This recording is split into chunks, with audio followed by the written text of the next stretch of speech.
तो स्वागत है आप सभी का रंजन स्टडी सेंटर प्लेटफॉर्म में। आप नए हैं तो प्लीज़ चैनल को सब्सक्राइब जरूर कर लीजिएगा, बेल आइकन दबा के, ताकि सभी वीडियो का नोटिफिकेशन आप तक सबसे पहले जा सके। दोस्तों, आज इस वीडियो में बिहार बीएड एंट्रेंस एग्ज़ाम 2024 का जो प्रीवियस ईयर का क्वेश्चन इस वीडियो में कराने जा रहे हैं। दोस्तों, आज इस वीडियो में देखेंगे समान हिंदी, उसके बाद शिक्षण अभिक्षमता और समान जानकारी, ये तीनों टॉपिक को देखना है। ये बिहार बीएड संयुक्त प्रवेश परीक्षा, ये इस वीडियो में 10/3/2019 को जो एग्ज़ाम हुआ था उस क्वेश्चन को सॉल्व करने जा रहे हैं।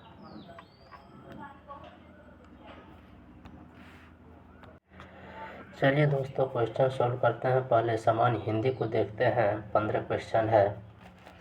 दो वर्णों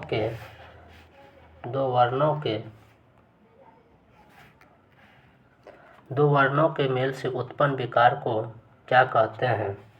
तो क्या कहते हैं? संधि कहते हैं। समास शब्द का अर्थ क्या होता है? समास शब्द का अर्थ क्या होता है? संक्षेप होता है। जिस समास में दोनों पदों को छोड़कर कोई अन्य पद प्रधान होता है उसे क्या कहते हैं? बहुव्रीहि समास कहते हैं। संधि और समास में क्या समानता है? संधि और समास में क्या समानता है?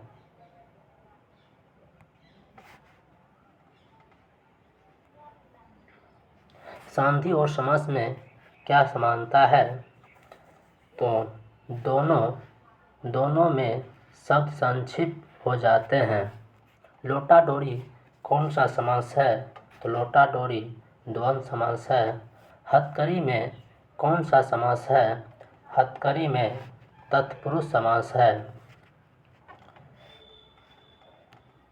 शब्द के पश्चात भाग में लगकर जो संबंध तत्व नया शब्द निर्मित करता है उसे कहते हैं, उसे क्या कहेंगे?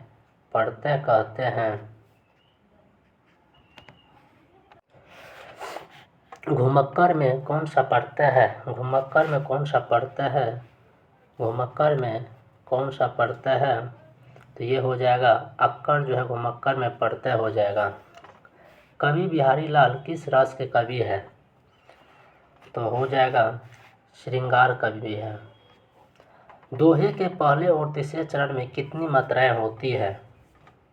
तो 13 मात्राएं होती है।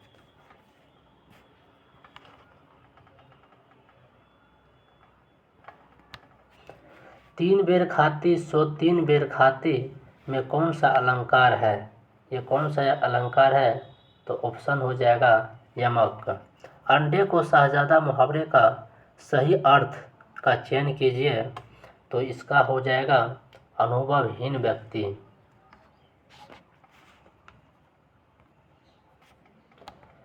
अम्बु शब्द के पर्यायवाची शब्द का चयन करें। अम्बु शब्द का पर्यायवाची क्या होगा? तो जल हो जाएगा। मृगांक शब्द के पर्यायवाची शब्द का चयन करें। मृगांक शब्द का पर्यायवाची क्या होता है? तो सुधाकर होता है। विधि शब्द के विलोम शब्द का चयन करें। विधि का विलोम क्या होता है? निषेध होता है। ऑप्शन नंबर ए हो जाएगा। चलिए दोस्तों, हिंदी का टॉपिक खत्म हो गया है। अब देखना है सामान्य जानकारी। सामान्य जानकारी का क्वेश्चन देखना है। तो क्वेश्चन है, a brief history of time from the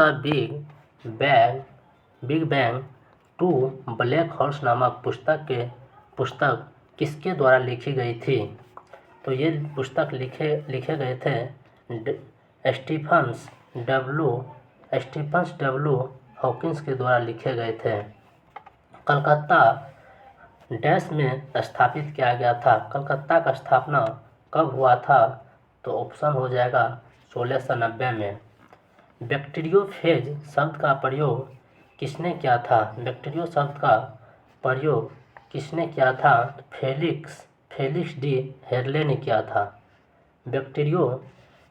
bacteriophage शब्द का प्रयोग किसने किया था? फेलिक्स डी हेरले ने किया था। तब उसके बाद एची लक्ष्य संरक्षण के लक्ष्य को 20 किस वर्ष तक प्राप्त कर पाएगा, तो 59 के 2020 हो जाएगा। ये दोस्तों पुराना क्वेश्चन हो गया है, करेंट अफेयर्स है। कृषि पारिस्थितिकी तंत्र के विकास का उद्देश्य टिकाऊ और आत्मनिर्भर होना है। इसे किस रूप में जाना जाता है, जैविक संपोषित कृषि के रूप में जाना जाता है। सब्जी और रसोई की जड़ी बूटी की खेती के रूप में जाना जाता है, तो सब्जी की खेती को जाना जाता है।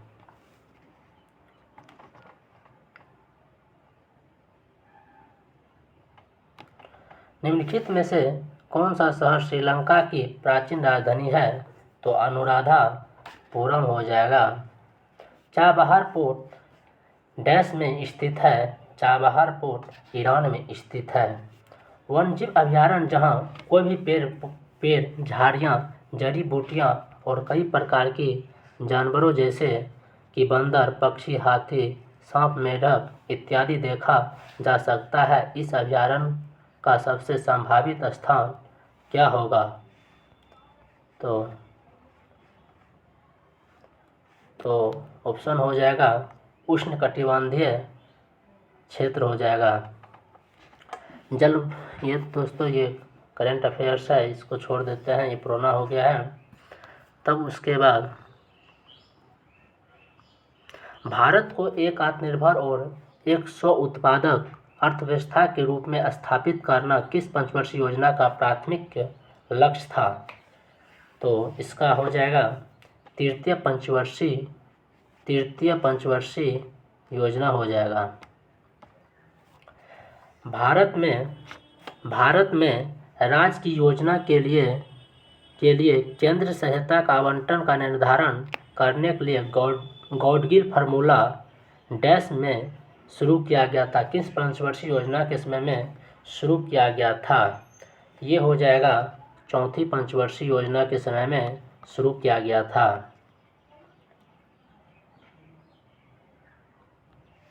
भारतीय संविधान का कौन सा अनुच्छेद केंद्र और राज्यों के बीच शक्ति का विभाजन करता है, तो 68 का हो जाएगा अनुच्छेद 1 हो जाएगा। वेल्स की राजधानी निम्नलिखित में से कौन सी है, तो ऑप्शन हो जाएगा कार्डिफ हो जाएगा। वाशिंगटन डीसी किस नदी के तट पर स्थित है, वाशिंगटन किस नदी के तट पर स्थित है, तो हो जाएगा पोटोमैक नदी पर।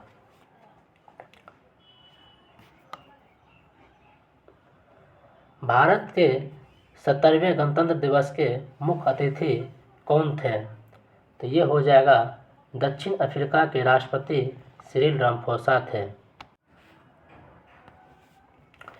बुद्ध ने किस भाषा में उपदेश दिया था, तो ऑप्शन हो जाए पाली भाषा में। दिल्ली सल्तनत डैश का आक्रमण के कारण वास्तव में समाप्त हो गया, तो तैमूर का आक्रमण के कारण दिल्ली सल्तनत समाप्त हो गया। हैदराबाद में चार मीनार का निर्माण किसने कराया था, कुली कुतुब शाह ने करवाया था। बंगाल का पहला गवर्नर जनरल कौन था, तो ये आंसर हो जाएगा लॉर्ड हेस्टिंग्स थे।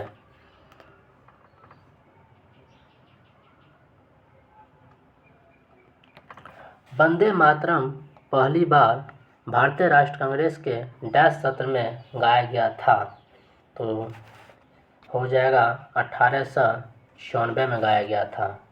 मोहनदास करमचंद गांधी डैश के दौरान महात्मा गांधी बने थे, तो चंपारण सत्याग्रह के दौरान उसको उपाधि दिया गया था। निम्नलिखित में से किस ग्रह को मॉर्निंग स्टार कहा जाता है, तो शुक्र ग्रह को मॉर्निंग स्टार कहा जाता है, और सांझ का तारा भी या सांझ का स्टार भी, शाम का स्टार भी इसी को कहा जाता है, इवनिंग स्टार।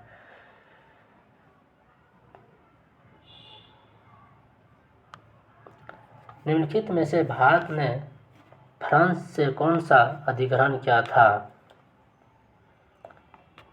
तो ये सभी क्या था, यह नाम माहे और कराइकल। मुद्रास्फीति का कारण है। मुद्रास्फीति का क्या कारण है? तो धन की आपूर्ति में वृद्धि और उत्पादन में गिरावट हो जाएगा। वैज्ञानिक प्रक्रिया का महत्वपूर्ण पहलू है तो परिकल्पना हो जाएगा। परिकल्पना हो जाएगा। मनुष्य में बड़ी आंत मुख्य रूप से क्या करती है? तो अवशोषण करती है। अम्ल वर्षा इसलिए होती है क्योंकि जीवाश्म ईंधन के जलने से वातावरण में कार्बन, नाइट्रोजन और सल्फर के ऑक्साइड निकलते हैं। ऑटोट्रोफिक जीवों में शामिल है। ऑटोट्रोफिक जीवों में शामिल है, क्या शामिल है? हरे पौधे और कुछ जीवाणु शामिल है। पानी में अल्कोहल की घुलनशीलता का कारण होता है।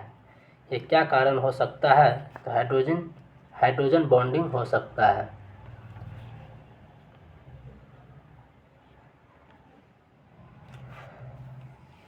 निम्नलिखित में से किसमें सबसे अधिक गैर धात्विक लक्षण है?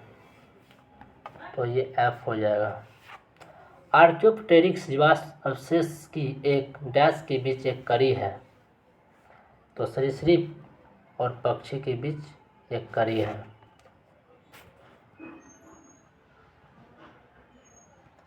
भारत में प्रत्येक वर्ष 28 फरवरी को राष्ट्रीय विज्ञान दिवस मनाया जाता है। क्यों मनाया जाता है? तो रमन प्रभाव की खोज को चिन्हित करने के लिए मनाया जाता है। MRI का अर्थ क्या होता है? तो चुंबकीय अनुनाद इमेजिंग होता है।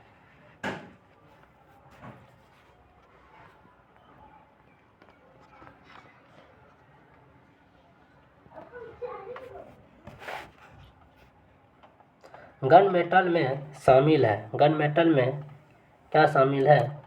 कॉपर 90% और टिन 10%। निम्नलिखित में से कौन सा भौतिक परिवर्तन नहीं है? कौन सा भौतिक परिवर्तन नहीं है? तो ये हो जाएगा तरलीकृत पेट्रोलियम गैस LPG का दहन। ये नहीं है। क्या है? वाष्प के लिए पानी को उबालना, ये भौतिक परिवर्तन है। तरल पानी के लिए बर्फ का पिघलना भौतिक परिवर्तन है। पानी में नमक का विघटन भौतिक परिवर्तन है।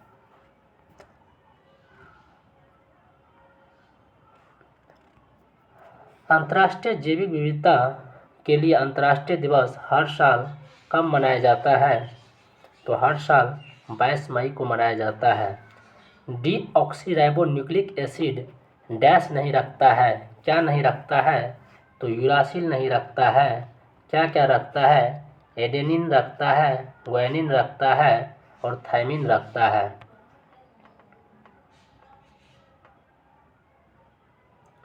डैश प्रक्रिया के माध्यम से युग्मक का निर्माण होता है। असूत्री विभाजन से युग्मक का निर्माण होता है। निम्नलिखित में से कौन सा पानी में घुलनशील है? तो ये हो जाएगा विटामिन बी और सी पानी में घुलनशील है। दोस्तों अब देखेंगे विद्यालय में शिक्षण और एवं ज्ञान का वातावरण। क्वेश्चन नंबर 96 स्टार्ट है। ये 25 क्वेश्चन है टोटल। किसी लोकतांत्रिक कक्षा में एक अध्यापक का कार्य क्या होता है? तो ये हो जाएगा विभिन्न विकल्पों में से विद्यार्थी को बताना कि कौन सा उनमें से बुद्धिमत्तापूर्ण चयन है। किसी विद्यार्थी की एक समस्या है, वो अध्यापक से पूछता या पूछती है मैं क्या करूं? अध्यापक को चाहिए कि वह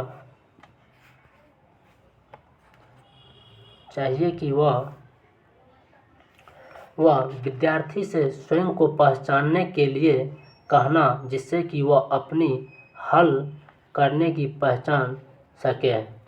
योजना समूह की सर्वश्रेष्ठ व्यक्ति है क्या है? तो इसका हो जाएगा यह बच्चों को अपनी क्षमताओं के अधिकतम उपयोग के लिए प्रोत्साहित करता है। स्कूल पर्यवेक्षक के प्रभाव का आकलन इनके अनुसार किया जाना चाहिए। तो किनके अनुसार करना चाहिए? तो शिक्षा के लक्ष्यों के प्रति अधिक से अधिक छात्रों को प्रगति। शिक्षक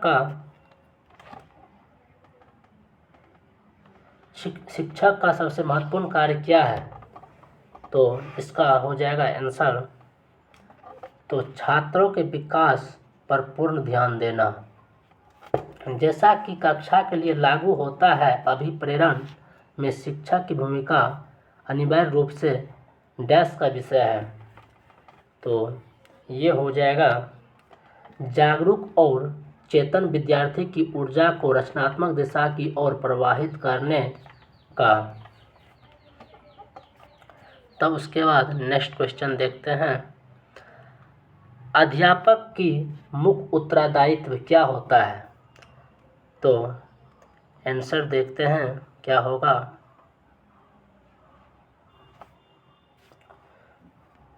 तो अध्यापन की तकनीकों के साथ प्रयोग करना, कक्षा अनुशासन डैश के प्रति उन्मुख होना चाहिए। किसके प्रति उन्मुख होना चाहिए? तो व्यक्तिगत और सामाजिक संयोजन के प्रति उन्मुख होना चाहिए। निम्नलिखित में से कौन सा कथन इसकी पुष्टि करता है कि विद्यालय को सामाजिक उत्थान में अग्रणी होना चाहिए? तो विद्यालय का प्रगतिशील कार्य हो जाएगा। निम्नलिखित में से किस कथन को स्वीकार नहीं किया जा सकता है? तो विद्यालय विघटन के प्रबल कारक को स्वीकार नहीं किया जा सकता है। किसको किया जा सकता है, स्वीकार किया जा सकता है? तो विद्यालय समाज में होने वाले बदलाव से अनिवार्य रूप से प्रभावित होते हैं। विद्यालय सामाजिक परिवर्तन के शक्तिशाली कारक होते हैं। विद्यालय सांस्कृतिक प्रसार के सामाजिक माध्यम है। ये सब सही है, लेकिन विद्यालय विघटन के प्रबल कारक है, ये गलत है। निम्नलिखित में से कौन सा शैक्षिक अवसरों की समानता की भावना के विरोध है? तो ये हो जाएगा आश्रम विद्यालय भावना के विरोध है। तब उसके बाद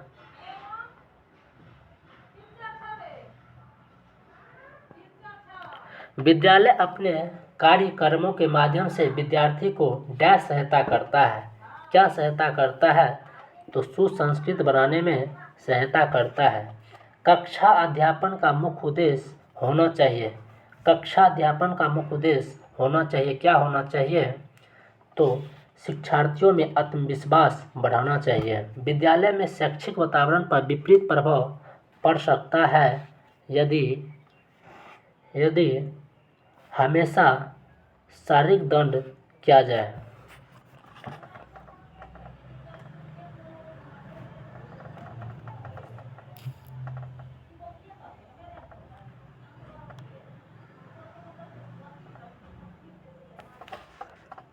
आपके दृष्टिकोण से विद्यालय में खेल क्रियाकलाप, तो ये हो जाएगा मनोगामक विकास के लिए आवश्यक है। एक शिक्षक का कार्य क्या होता है? अध्ययन के अनुकूल वातावरण बनाना। शिक्षा का मूल उद्देश्य क्या होता है? तो विद्यार्थी के सर्वांगीण विकास को सुगम बनाना, ये शिक्षा का मूल उद्देश्य होता है। कक्षा में सूचना आदान प्रदान और अधिक प्रभावशाली हो जाएगा यदि अनुकूल वातावरण में किया जाता हो। अंकों के स्थान पर ग्रेड प्रदान करने की सलाह क्यों दी जाती है? तो यह मूल्यांकन में होने वाली गलतियों को कम करेगा। अभिरुचि परीक्षण का प्रयोग किए जाते हैं। किस लिए किए जाते हैं? तो प्रवीणता मापने के लिए किया जाता है। वार्षिक परीक्षा प्रणाली में उत्पन्न होने वाले अनावश्यक मनोवैज्ञानिक परेशानियों से बचने के लिए हमें प्रयोग करना चाहिए। हमको क्या प्रयोग करना चाहिए? तो ये ऑप्शन हो जाएगा शोधक मापदंडों सहित आवर्ती परीक्षण। शिक्षार्थियों में वैज्ञानिक दृष्टिकोण को अच्छे तरीके से विकसित किया जा सकता है। तो किससे किया जा सकता है? तथ्यों को जांचने परखने के बाद ही स्वीकार करना सिखाकर। एक अध्यापक की कक्षा में अपनी आवाज़ डैश रखनी चाहिए, मतलब क्या रखना चाहिए? तो समान आवाज़ में रखना चाहिए।